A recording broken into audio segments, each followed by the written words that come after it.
Perezida Felix Antoine Tshisekedi Chilombo akomeje kwandagazwa n'abaturage be. Nyuma y'amagambo akomeye cyane yavugiye mu Umusirikare ubwo yaganiraga n'abadiaspora bagize diaspora ya Repubulika ya Demokarasi ya Kongo mu Misiri, bakaganira akagaruka ku kuba Perezida Paul Kagame ashaka gufata igice cya Repubulika ya Demokarasi ya Kongo akacyopeka ku Rwanda, ndetse n'andi magambo akomeye cyane avuga ku ntambara ikomeje kubera mu burasirazuba bwa Repubulika iharanira Demokarasi ya Kongo. Tugiye garuka rero kuri iyi nyandiko isobanura ubugwari bwa Perezida Felix Antoine Tshisekedi Chilombo. Twise cyane rero iyi nyandiko ifitwe umutwe ugira uti iyo umugaba w'ikirenga yemera kutamenya no kudashobora.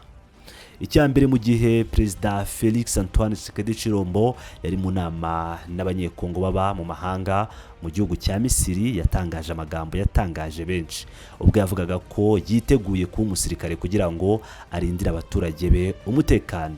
Iri jambo risa niririmo urukundo rw'igihugu, nyamara mu by'ukuri ni ukwemera kudashobora no kutamenya neza inshingano ze nk'uko biteganywa n'ingingo ya 83 y'itegeko nshinga. Perezida wa Repubulika ni umugaba w'ikirenga w'ingabo z'igihugu n'igipolisi. Mu nshingano ze agomba kubungabunga ubwigenge bw'igihugu, ubumwe bwacyo, ubutaka bwacyo n'iyubahirizwa ry'itegeko nshinga, ingingo ya 69. Nta mpamvu rero afite yo kuvuga ko ashaka kuba umusirikare, kuko mu by'ukuri ari we musirikare mukuru w'igihugu ku nshingano n'amategeko, umugaba mukuru w'ikirenga w'ingabo. Iri jambo rero ryeretse abanyekongo gutandukana gukomeye hagati y'inshingano za perezida n'ubumenyi asabwa kugira ngo akore ibijyanye n'umutekano n'ubwirinzi bw'igihugu. Icya kabiri, Perezida Sanga ubwo yavugaga mu kiganiro Bosolo na politike yari yarabivuze neza ati ingabo za FRDC ntizifite ikibazo cy'umubare ahubwo zifite ikibazo cy'ubuyobozi. Aya magambo ubu amaze gusobanuka neza kurushaho, kuko kutamenya imiterere y'ubwirinzi bw'igihugu nibyo byatumye Tshisekedi akora amakosa menshi ya gisirikare. Icyambere hari ukwinjiza abasivili b'abazerendo mu ngabo za leta mu buryo butateguwe, hakaba gukoresha abacancuro b'abanyamahanga, hakaba no kwishingikiriza ku ngabo z'umuryango wa Afurika y'Uburasirazuba EAC. Inyandiko navuga ko harimo ikosa kuko ntiyigeze yishingikiriza ku ngabo za EAC, ahubwo yishingikirije ku ngabo za SADC. Inyandiko ikomeza igira iti ayo ni amahitamo anyuranye n'ingingo ya 84 y'itegeko nshinga ivuga ko ingabo z'igihugu zishinzwe kurinda ubusugire n'imipaka y'igihugu kandi zikaba zidakora politiki, zifite ikinyabupfura kandi zikorera ubuyobozi bwa gisivili bwemewe n'amategeko. Ibyo byemezo by'amaherere byasenyeye cyangwa byasenywe ku miterere y'ingabo z'igihugu, bigabanya imbaraga n'ubushobozi bwazo bwo gukora ibikorwa bya gisirikare mu buryo buboneye. Icya gatatu, inshingano y'umugaba w'ikirenga si ukwirirwa avuga amagambo yo kwiyamamaza nk'uwifuza kuba umusirikare, ahubwo ni ukureba ko ingabo z'igihugu ziteguye, zifite ubumwe n'ubushobozi bwo kurinda igihugu. Ibi nibyo bisobanurwa n'ingingo ya 85 y'itegeko nshinga iha perezida ububasha bwo gutangaza ibihe by'akaga cyangwa iby'intambara, ndetse no gufata icyemezo cyo kujya mu ntambara mu buryo buboneye kandi bubazwa. Hakaba kuba umugaba w'ikirenga bivuga kuba witeguye kuyobora intambara yo kurinda abaturage bawe, si ukuguma mu mvugo z'amarangamutima. Niba rero Felix Tshisekedi yumva ko nubwo afite ububasha bwose itegeko nshinga rimuha agomba kuba umusirikare usanzwe kugira ngo arinde igihugu, byaba byiza ko yegura ku mirimo ye nk'uko biteganywa n'ingingo ya 75 y'itegeko nshinga kugira ngo igihugu kirindwe ibihe by'akaga, kandi abanyekongo bihitiramo umugaba w'ikirenga nyawe uzi neza indahiro ye n'inshingano ze.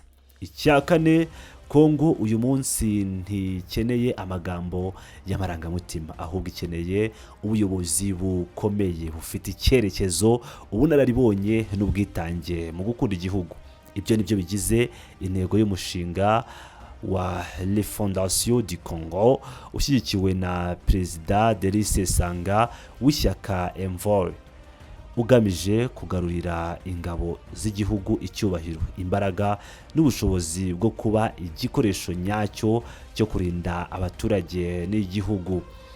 Bikorewe i Kinshasa kuwa 4 Ugushyingo 2025 na Rodrigue Ramazani Bekola niwe washyize umukono kuri iyi nyandiko yandagaza Perezida Felix Antoine Tshisekedi Chilombo. Nyuma y'inyandiko rero reka tugaruke ku busesenguzi bujyanye nayo, by'umwihariko mu bijyanye n'umutekano mu burasirazuba bwa Repubulika Iharanira Demokarasi ya Kongo, aho ukomeje kuba mubi, yaba indege za drones zikomeje kuraswa mu bice bituyemo abaturage benshi, ziraswa na FRDC, ibitero bitandukanye bikomeje kugabwa na FRDC n'abafatanyabikorwa bayo ku birindiro bya M23, ndetse no kuba igice kinini cya Repubulika ya Demokarasi ya Kongo by'umwihariko East yaramaze kwigarurirwa n'abarwanyi ba AFC M23. Umutekano rero ukomeje kuba ndanse wa mugani w'umurundi mu burasirazuba, mu gihe Perezida Tshisekedi avuga ko yiteguye kuba umusirikare. Abaturage bo mu burasirazuba bwa Kongo bari mu byago bikomeye, imijyi nka Goma, Rucuru, Masisi, Bunaga na Bukavu n'ahandi yamaze kwigarurirwa n'abarwanyi ba AFC M23 nyuma yo gukubita ku buryo bukomeye cyane FRDC n'abafatanyabikorwa bayo. Ni intambara zaguyemo abaturage benshi abanyekongo ndetse n'abasirikare b'abenegihugu bazira ukudashobora kwa Tshisekedi, ndetse n'indi mitwe itandukanye ikomeje kugenda yica abaturage mu bice bitandukanye, irimo na FDLR, aho yakomeje kugenda yica abaturage ba Repubulika Iharanira Demokarasi ya Kongo. Rero hashize imyaka irenga 5 Tshisekedi atanga amasezerano, atangaza imishinga yo kugarura amahoro, ariko kugeza ubu nta musaruro uragaragara. Politike y'ubwirasi n'ubumenyi buke mu gusenya imitwe yitwaje intwaro, ubuyobozi bwa Tshisekedi bwagiye bukoresha uburyo bwose bushoboka ariko budafite icyerekezo, gushyira imbere amagambo n'amarangamutima aho gushyira imbere ubuyobozi bwa gisirikare buhamye, hakaba guhindura abanzi inshuti rimwe na rimwe ku nyungu za politiki, gutera icyizere cyusa abaturage bo mu burasirazuba kandi nta bikorwa bifatika biboneka. Kandi uko iminsi ishira ndetse n'indi gataha, niko abaturage bakomeje kubona ko ubutegetsi bwa Tshisekedi butazi icyo bukora mu by'umutekano, harimo kunanirwa kuganira no kubaka ubumwe bw'igihugu. Mu gihe Kongo ikeneye umuyobozi uhuza abarwanashyaka bose, Tshisekedi yahisemo inzira yo gucamo abanyekongo ibice. Yagiye ashinja ibihugu bituranye nk'u Rwanda, ariko ntiyerekane uburyo bwumvikanyweho bwo gushakira igihugu amahoro arambye. Iyo politike yo gushinja gusa itagira igisubizo nyacyo niyo ituma intambara ikomeza kandi abaturage bakarushaho gucika intege.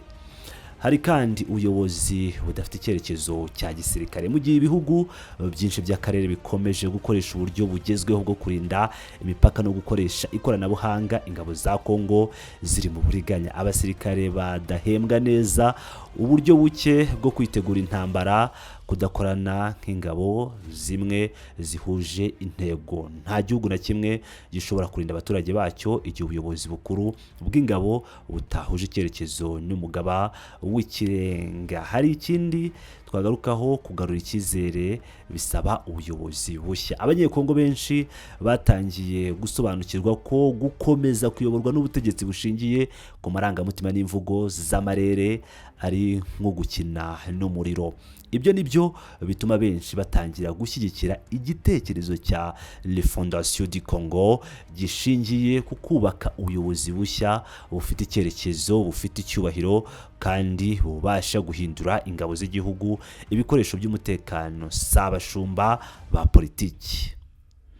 Mu by'ukuri ikibazo Kongo ifite si ingabo zifite intege nkeya, si abaturage batagira ubushake, ahubwo n'ubuyobozi bwabuze icyerekezo. Iyo umugaba w'ikirenga akoresha amagambo yo gukina ku marangamutima aho gukora ibikorwa bifatika, igihugu kiba kiri mu kaga. Abanyekongo bakeneye umuyobozi ushobora guhuza igihugu, gukoresha umutima wa gisirikare, politiki y'ubwenge n'ubupfura mu miyoborere. Ariko ibi byose Tshisekedi yarabihuze. Nk'ibisanzwe rero ni pilot News TV aho nkomeje kugenda bagezaho amakuru menshi agiye atandukanye by'umwihariko ayibanda kuri politiki, diplomasi, geopolitics ndetse n'andi menshi agiye atandukanye. Mukomeze bane nanjye, ndabashimiye cyane.